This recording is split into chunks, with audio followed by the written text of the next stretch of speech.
Graças a Deus, irmãos. É bom nós estarmos na presença de Deus. Vamos ler juntos Romanos capítulo 13.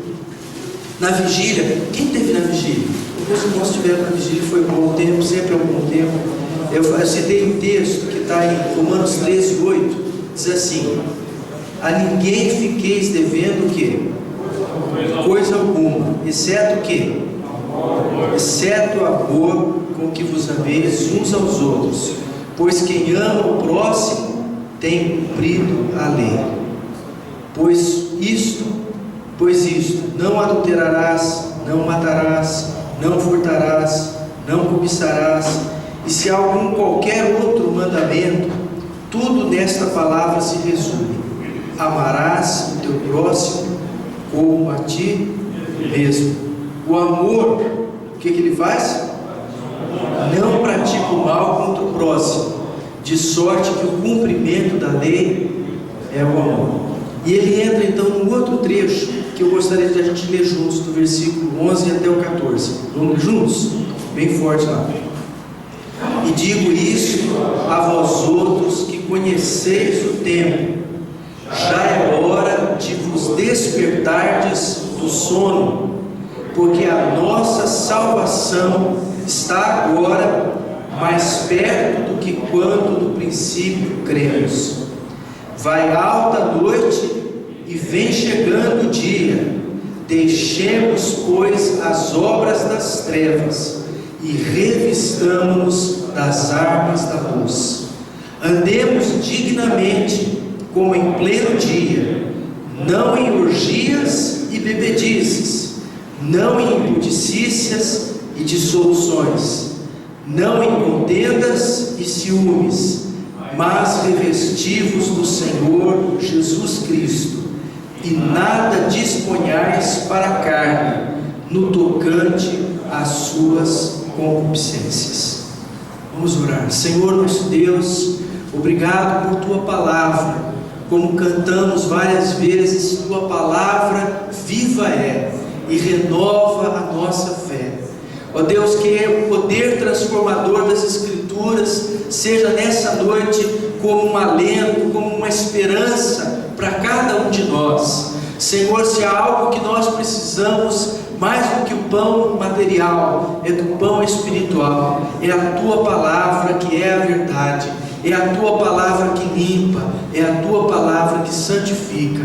Fala no nosso coração. Se algum, ó Deus, necessita hoje de graça, de auxílio, de misericórdia, que o poder transformador das Escrituras, desse texto que nós lemos, possa nos despertar para estarmos atentos ao dia do Senhor, em nome de Jesus. Amém. Amém. Pode sentar, irmãos, pode sentar. A igreja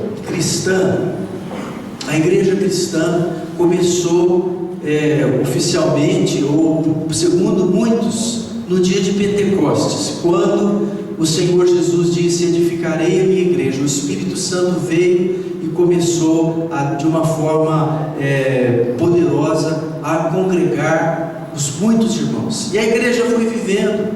Os primeiros apóstolos foram sendo martirizados: Pedro, Tiago, João não foi martirizado, foi o único que não foi martirizado, mas os demais todos foram martirizados. Depois teve o período dos pais da igreja, muita perseguição, muita luta, muito sofrimento. Os cristãos em alguns momentos foram sepultados e viveram nas catacumbas de Roma, e viviam lá dentro como se fossem ratos, porque eles não podiam, se eles saíssem fora, eles estariam à mercê de serem sacrificados. Muitos foram mortos. Cresceu o Evangelho no Império Romano de uma forma grandiosa, que começou a se alastrar porque havia um poder sobre aqueles irmãos. E teve o período dos pais da igreja, Clemente e outros irmãos, e a igreja foi andando. Primeiro século, segundo século, terceiro século, quarto, porventura por volta do quarto século. Por volta do quarto século já havia muitos cristãos. O Evangelho já tinha ido para muitos lugares. E aconteceu que uma mãe, ela se chamava Mônica. E Mônica tinha um filho. E o seu filho era um filho muito corrompido. Muito corrompido. Mônica, ela orava por esse filho que era corrompido, que era afastado, que era degenerado, que vivia em prazeres, em orgias, e tantas coisas desagradáveis. E esse homem, esse moço, só trazia desagravo para sua mãe. E a sua mãe orando, clamando. Ele se juntou com uma mulher, esse homem se juntou com uma mulher, começou a viver um relacionamento contrário às Escrituras, porque viver com uma mulher sem ser casado, o que a palavra de Deus diz? Que é fornicação, que é pecado. E aquele moço recebia as orações da sua mãe. E até que um dia ele foi desafiado por um cristão, por um servo de Deus, e falou assim: pense um pouquinho mais, pense um pouquinho mais nas Escrituras, pense em Deus, né? E ele levou o Wilfred, é um pensador. O Wilfred era uma pessoa, já conversamos algumas vezes, altas elucubrações teológicas, eu lembro. E o que aconteceu? Aquele moço, ele então ficou desafiado intelectualmente. Vou fazer uma pergunta: a Bíblia te desafia? Quem sente-se desafiado pelas Escrituras? Você lê as Escrituras? Irmãos, ficar exposto às Escrituras é algo extraordinário, é algo fantástico, porque quando nós ficamos diante da palavra de Deus, o próprio Espírito Santo começa a falar ao nosso coração, se nós deixamos a palavra penetrar. Se não é uma leitura superficial, porque a pessoa pode fazer uma leitura superficial das Escrituras, aquela leitura que a pessoa não faz reflexões. Mas se a nossa leitura é uma leitura consciente, nós falamos: Senhor, eu quero que o Senhor me transforme, toca-me com a tua palavra. Irmãos, a palavra de Deus vai fazer uma reviravolta na tua vida. E o que aconteceu? Aquele moço ficou impactado com aqueles desafios, e até certa ocasião que ele chegou no jardim, e quando ele viu no jardim, no lugar, esse texto das Escrituras: vai alta a noite e vem chegando o dia, deixemos pois as obras das trevas e revistamos-nos das armas da luz, andemos dignamente como em pleno dia, não em orgias e bebedices, não em impudicícias e dissoluções, não em contendas e ciúmes, mas revestivos do Senhor Jesus Cristo, e nada disponhais para a carne no tocante às suas concupiscências. Aquele moço, Deus começou uma obra na vida dele. O nome daquele moço era Agostinho, que a gente chama hoje, fala Santo Agostinho. Agostinho veio dizer, teve como todo homem, todo ser humano, seus momentos de êxito como de imperfeições, de limitações, de compreensão. Mas ele disse, uma das suas palavras e das suas confissões, que ele escreveu um livro chamado Confissões, as Confissões de Santo Agostinho. Ele escreveu dizendo assim: há um espaço no coração do homem, há um espaço no coração do homem que só Deus é capaz de preencher. Só Deus é capaz de preencher. Aquele moço vivia nos prazeres, os prazeres não preenchiam. Há pessoas que às vezes vivem cheias de dinheiro, tem posição, mas essas coisas não preenchem o vazio. E essa palavra foi como que uma lança no seu coração para falar e tocar na sua vida. Ele estava vivendo justamente nessas coisas, em orgias, em bebedices, em impureza, em dissolução, em coisas erradas que desagradam a Deus. Como nós sermos despertados desta velha natureza? A Bíblia fala aqui no versículo 11, diz assim: e digo a vós outros que conheceis o tempo, já é hora de vos despertardes do sono. É hora de despertar do sono. Acorda! Falei alto.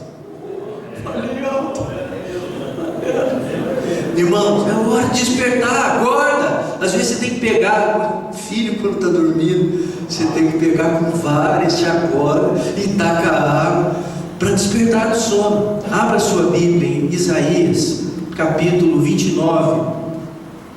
Isaías capítulo 29, olha o que a palavra de Deus nos fala. Isaías capítulo 29, ele diz assim, se você tem sua Bíblia, use sua Bíblia, ela é arma ao teu alcance quando o mal te aparecer, como diz o hino que a gente canta, né?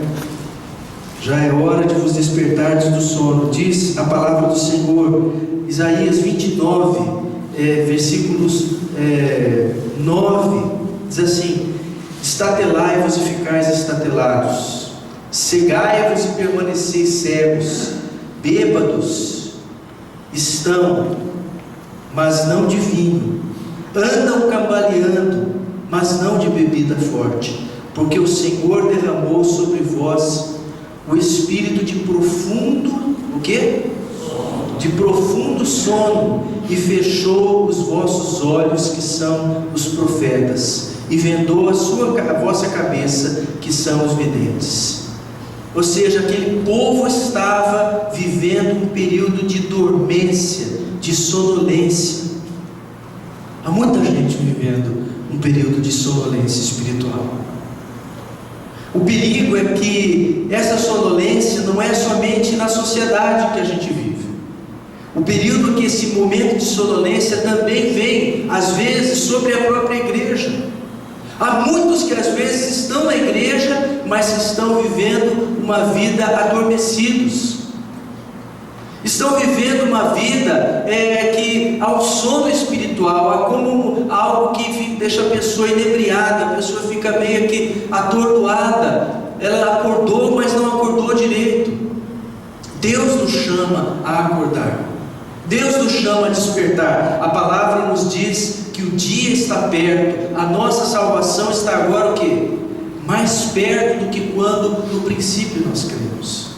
Então é preciso despertar, é preciso acordar, porque a realidade espiritual está se avizinhando de cada um de nós. O reino de Deus está perto, o dia do Senhor vai chegando. Esse dia com D maiúsculo, que a palavra de Deus diz, está vindo a passos largos ao nosso encontro. E como nós estamos antecipando esse dia?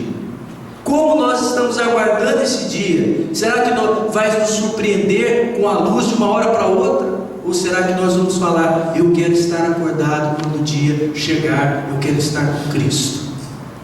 Amém?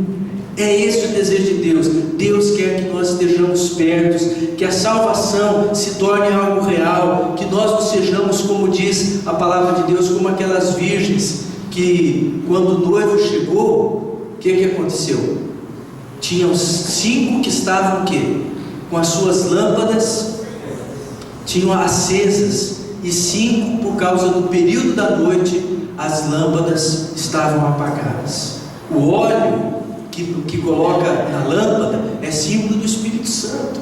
A nossa vida tem que estar cheia do Espírito de Deus. Eu e você precisamos estar alertas, despertados, para que o dia do Senhor chegue e nós falamos: Senhor, estou aqui, estou te servindo, estou te amando, eu quero o Senhor. Amém? Então a palavra fala aqui nesse texto que o dia está chegando, que a hora está perto, e por causa disso nós temos 2 providências urgentes a tomar. A primeira delas é que nós devemos deixar as obras das trevas. Vamos ler junto o versículo 12. Fala o quê? Deixemos o quê? Versículo 12, Romanos 13, 12. Deixemos, pois, as obras das trevas e revistamos-nos das armas da luz. Esse texto, esse pensamento, Paulo usa em outros 2 momentos, que ele cita nas suas cartas, e um desses momentos ele cita em Efésios capítulo 5. Abra comigo em Efésios capítulo 5, versículos 3 a 16. Efésios capítulo 5, versículo 3 a 16. Ele fala assim: mas a impudicícia, não é? Mas a impudicícia, alguém tiver alguma outra versão que tem um termo mais atualizado, diz assim: mas a impudicícia e toda sorte de impurezas ou cobiça, o que ele fala? Nem sequer o que? Se nomeie entre vós, como convém a santos. Irmãos, a gente ouve de malícia na televisão, na internet, em tantos lugares. Há pessoas que só conversam com linguagem maliciosa, com linguagem impura, com palavrões, com malícias, com segundas intenções. Não é isso que Deus deseja para nós. Não é isso que Deus quer. A palavra fala assim: a impudicícia, toda sorte de impureza e cobiça, nem sequer se nomeie entre vós, como convém a santos. Nem conversação que torpe, nem palavras vãs ou chocarrices, coisas essas inconvenientes. Antes, pelo contrário, que ações de graças. Depois ele continua, ainda nesse mesmo texto, ele diz assim, versículo 6: ninguém vos engane com palavras o que?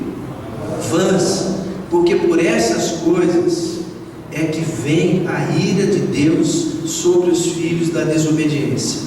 Portanto, não sejais participantes com eles, pois outrora erais trevas, porém agora o que? Agora o que? Sois luz em quem? Sois luz no Senhor. Andai como filhos da luz. E no versículo 11 ele diz também, falando desse aspecto de deixar de abandonar: e não sejais o que?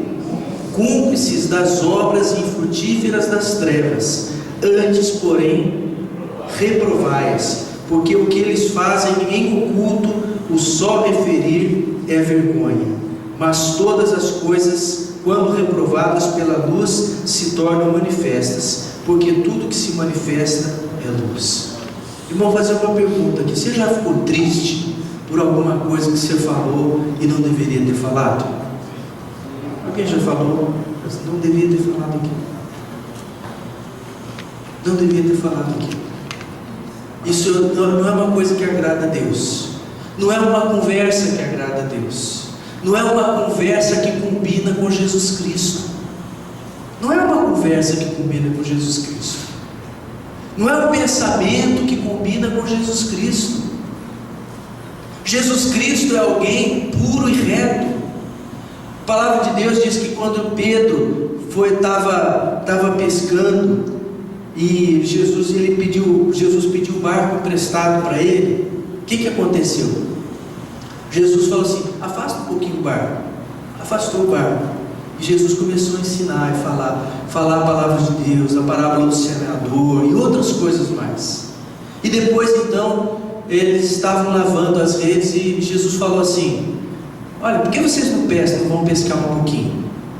Ah, mas mestre, nós estamos lavando as redes, nós já terminamos de lavar as redes, nós já guardamos os apetrechos de pesca, porque à noite não pescamos nada, não deu certo, não foi boa para a pescaria.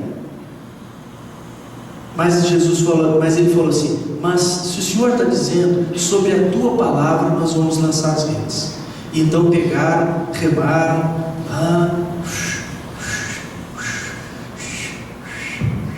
chegaram no mar no meio, lançaram as redes. O que aconteceu? Ao puxarem as redes o quê? Vieram o quê? Cheias de peixes. Quando Pedro viu aquilo e Jesus começou a falar com ele, Pedro falou assim: Senhor, retire-se de mim, porque eu sou pecador. Afaste-se de mim, Senhor, eu sou pecador. A conversa de Pedro era uma, a conversa de Jesus era outra.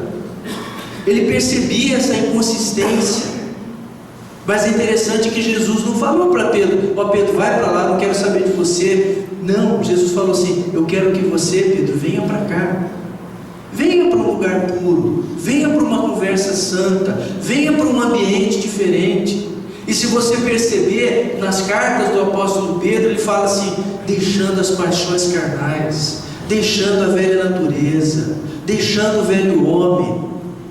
Irmãos, é isso que nós precisamos hoje, é buscar uma vida mais perto de Deus. O inimigo vai tentar lançar toda sorte, toda a carga de maldade, de malícia, de engano, de mentira, para você viver uma vida como todo mundo vive. Mas a palavra de Deus diz que o que marca a vida de um cristão, sabe o que é? É ele ser diferente. É ele ser diferente. Deus quer que eu e você sejamos diferentes, que a nossa conversa seja uma conversa diferente, que a nossa conversa não seja como diz Maria vai com as outras, que o nosso falar seja um falar que construa, que edifique, que fale do reino de Deus, que leve a pessoa a pensar mais alto. Amém? O sal, vós sois o sal da terra, vós sois o que? A luz do mundo. A palavra de Deus precisa transformar a nossa vida. Nós temos que deixar as obras das trevas. Amém? Mas por outro lado, ele fala, voltamos lá para o texto de Romanos, e depois nós vamos voltar para Efésios também. Pode deixar até marcado aí em Efésios, mas voltamos lá para o texto de Romanos. Ele fala uma palavrinha muito importante. Ele fala revestidos.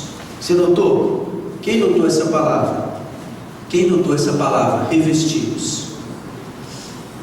Ele fala assim: olha, deixemos as obras das trevas, revistamos das armas da luz, né? Andemos dignamente como em pleno dia, não em orgias, em bebedices, não em pudicícias, dissoluções, não em contendas e ciúmes. Deixar as coisas erradas. Se você sabe que alguma coisa é errada, fale com Deus: Senhor, eu quero deixar esse caminho errado, essa vida torta, esse pensamento errado que não te agrada. Amém? Amém? Eu quero deixar, eu quero abandonar. Senhor, me ajude. E eu falo assim, e a palavra fala, versículo 14, que ele diz: mas o que? Revestivos do Senhor Jesus Cristo. Vamos repetir essa frase? Mas revestivos do Senhor Jesus Cristo, e nada disponhais para a carne no tocante às suas concupiscências, ou seja, e nada dedique para a carne no sentido dos seus desejos. Há muitos desejos que são impuros, carnais, que se você alimentar, vai causar destruição na sua vida. Hoje nós vivemos num mundo encharcado de paixões. Você sai, você banca de jornal, não dá. Se você for um homem consciente cristão, você tem que filtrar muita coisa. Internet, não dá. Você tem que filtrar muita coisa, né? Então você tem que guardar o seu coração. Televisão, não dá. Tem muito filme, tem muita coisa que não dá. Você tem que guardar o seu coração. Você tem que colocar a sua vida aos pés da cruz. Você tem que colocar a sua vida aos pés da cruz. Eu tenho que colocar a minha vida aos pés da cruz. Nós temos que nos livrar dos desejos que são carnais, da velha natureza, do engano, da impureza, da malícia, das dissoluções, da bebedice, dos vícios, de paixões. Mas ele fala aqui: mas revestivos do Senhor o quê? Revestivos de quem? Do Senhor Jesus Cristo. Agora voltamos lá para Efésios. Ele fala essa palavra revestir-se. Em algumas vezes o apóstolo Paulo vai usar essa palavra e vai falar ao nosso coração. A primeira delas está em Efésios capítulo 4, Efésios capítulo 4, um pouquinho mais para frente naquele texto que se você marcou, você vai ter. Capítulo 4, versículo 20.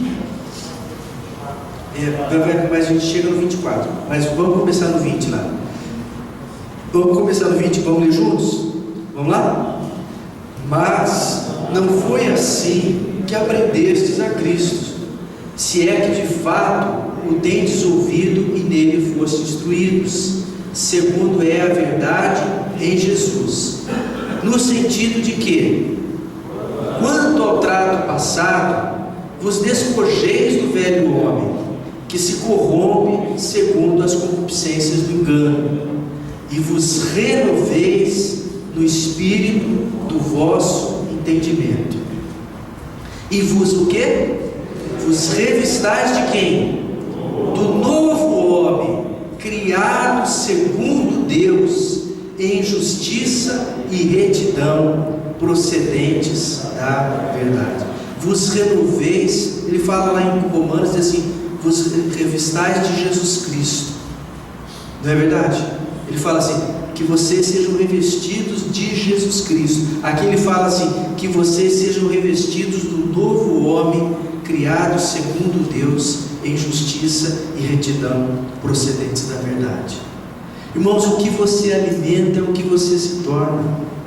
Se você tiver uma boa alimentação, você vai ter uma boa saúde. Se você tiver uma alimentação só de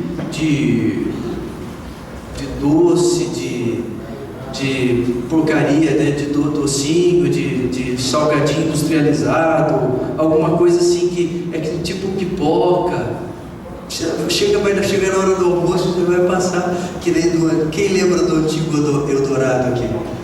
O antigo Eldorado, naquela subidinha assim, tinha um lugar do frango assado assim, você passava subindo assim, você dava uma inspirada assim, já o frango, o cheiro do frango assado já alimentava, né? Irmão, se você está alimentado com arroz, feijão, você não vai precisar de salgadinho, de coisas assim que não vai matar a sua fome. É verdade ou não é? Se você se alimentar de Jesus Cristo, se você se revestir de Jesus Cristo, fala assim, você vai ter apetite pelas coisas do alto. Amém? Amém. Outra coisa ele fala também em Colossenses, ele diz assim, Colossenses 3, 1 a 10. Colossenses capítulo 3, 1 a 10, ele diz assim: portanto, se fostes ressuscitados juntamente com Cristo, buscai as coisas lá onde? Lá do alto, onde Cristo vive, assentado à direita de Deus. Pensai nas coisas lá do alto, não nas que são aqui da terra, porque morrestes, e a vossa vida está oculta juntamente com Cristo em Deus. Quando Cristo, que é a nossa vida, se manifestar, então vós sereis manifestados com Ele em glória. Fazei, pois, morrer a vossa natureza terrena, prostituição, impureza, paixão lasciva, desejo maligno, avareza, amor ao dinheiro, que é a idolatria. Pois por estas coisas vem a ira de Deus sobre os filhos da desobediência. Ora, nessas mesmas coisas andastes no outro tempo, quando vivias delas. Agora despojai-vos igualmente de tudo isso. Que outra coisa mais? Ira, indignação, maldade, maledicência, linguagem obscena do vosso falar. Não mintais uns aos outros, uma vez que vos despistes do velho homem com os seus feitos. E o que? Vos revestistes de quem? Do novo homem. Vos revestistes do novo homem, que se refaz para o pleno conhecimento, segundo a imagem daquele que o criou. Irmãos, é ser como Jesus. Você quer ter vitória na sua vida? Seja como o Senhor Jesus. Ame o Senhor Jesus. Busque a palavra de Jesus. Busque os valores do reino de Deus, não as coisas do mundo. As coisas do mundo não vão preencher seu coração, não vão satisfazer sua alma. As coisas do alto as coisas do alto vão satisfazer o seu coração, vão trazer alegria verdadeira, vão trazer paz lá no íntimo do teu coração. Você vai falar assim: eu vou dormir, e o travesseiro vai falar: pode vir que você vai dormir mesmo, não vai ficar rodando na cama, você vai dormir mesmo, e o sono vai ser um sono abençoador. Agora, sem Jesus a vida não segue. Jesus Cristo é que nós precisamos estar cheios com o nosso pensamento. E por fim, o texto lá de Efésios capítulo 6, versículo 10, que ele fala também, mais uma vez, de revestir-se não só do novo homem, do Senhor, não só do Senhor Jesus, segundo a imagem daquele que o criou, que nós lemos aí, mas revestimos também das armas da luz, da armadura de Deus. Vamos ler juntos? 6:10, Efésios 6:10, o que ele fala? Quanto ao mais, sede fortalecidos no Senhor e na força do seu poder, revestivos de toda a armadura de Deus, para poderdes ficar firme contra as ciladas do diabo, porque a nossa luta não é contra o sangue e a carne, e sim contra os principados e potestades, contra os dominadores deste mundo tenebroso, contra as forças espirituais do mal nas regiões celestes. Portanto, tomai toda a armadura de Deus, para que possais resistir no dia mau, e depois de teres vencido tudo, permanecer inabaláveis. Ele fala: revestivos de toda a armadura de Deus. Quando a gente sai para o trabalho, quando a gente sai para fazer alguma coisa, o que você faz? Você, por exemplo, você sai de casa com o quê? Vamos pensar: vou colocar uma roupa. Vai colocar roupa? Quem usa óculos, logo ao amanhecer, o que faz? Onde que está meu óculos? Você usa, você pega o óculos, né? Você pega a carteira com os documentos, né? Se com dinheiro, sem dinheiro, você pega a carteira com os documentos. Você pega a carteira, né? Se você trabalha numa empresa, numa firma, você pega o quê? O crachá da firma, né? Se você, por exemplo, se você é um policial, o que você pega? Você tem que pegar a farda, você tem que vestir a farda. E nesses dias, quando ele fala assim, revestivos de toda a armadura de Deus, sabe o que significa aqui? A armadura significava a posição de autoridade que o soldado tinha. Ele podia ser um soldado simples, mas no momento em que ele vestia aquela armadura, ele significava que ele tinha autoridade do império por trás. E algumas armaduras significavam que a pessoa tinha mais autoridade ainda. E a palavra de Deus diz que Deus nos deu em Cristo Jesus autoridade espiritual para vencermos na peleja que nós estamos. Você vai sair daqui, nós vamos enfrentar forças espirituais do mal. Nós vamos enfrentar poderes e potestades que são maiores do que nós, que eu e você, nós não temos condição da nossa força. Mas que em Jesus Cristo, quando nós estamos em Jesus Cristo, nós somos mais do que vencedores. E o inimigo tem que fugir, e o inimigo tem que se calar, e o inimigo tem que se envergonhar. Irmãos, que nós possamos deixar as obras das trevas, acordar e nos revestirmos com as armas da luz, vivermos cheios da palavra de Deus, vivermos cheios do amor do Senhor, vivermos como servos e embaixadores de Cristo nesta terra, para refletir a glória do Senhor. Amém? Que nessa noite você possa falar: Senhor, eu quero me revestir de Jesus, eu quero ser como Cristo, eu quero viver na luz da Tua presença. Eu vou me alimentar da palavra, não vou pegar só um pouquinho não, só um caldinho não, eu vou pegar filés e carne, arroz, feijão, carne, ovos e tudo mais, eu vou ficar com um muque espiritual. Amém? Amém. Glória a Deus. Vamos ficar de pé, vamos ficar de pé. Ó Pai querido, nós te louvamos, Senhor, pela Tua palavra. Ó Deus, a Tua palavra transforma as nossas vidas. Que, ó Deus, nós possamos nos apegar às Escrituras mais de perto, porque, como diz o apóstolo Paulo, a nossa salvação está agora mais perto do que quando no princípio cremos. Nós não sabemos quando será o dia da Tua volta. Nós não sabemos, ó Deus, quando o Senhor voltará nas nuvens do céu. Mas a Tua palavra afirma que o Senhor Jesus, ó Deus, está preparando um povo santo, um povo reto, um povo quebrantado, um povo que o ama, um povo que deixa as trevas e se apega à luz, se aproxima da luz. Que nós sejamos esse povo, que cada um aqui, ó Deus, seja este povo, este homem de Deus, este servo do Senhor, este alguém que ama Jesus Cristo de verdade, para seguir na vontade de Deus, no reino de Deus, nas armas da luz, na força espiritual que vem de Jesus Cristo. Senhor, que a Tua salvação esteja presente em cada um de nós. E se porventura, Senhor, houve falhas, imperfeições, que seja esse o momento de, como diz a Tua palavra, despertarmos e deixarmos o mal, as trevas, nos arrependermos, colocarmos a nossa vida no caminho certo e seguirmos os passos do Senhor Jesus. Abençoa os Teus servos, abençoa a nossa fé, que nós possamos lembrar sempre do Senhor Jesus e guardar a Tua palavra em nosso coração, em nome de Jesus. Amém.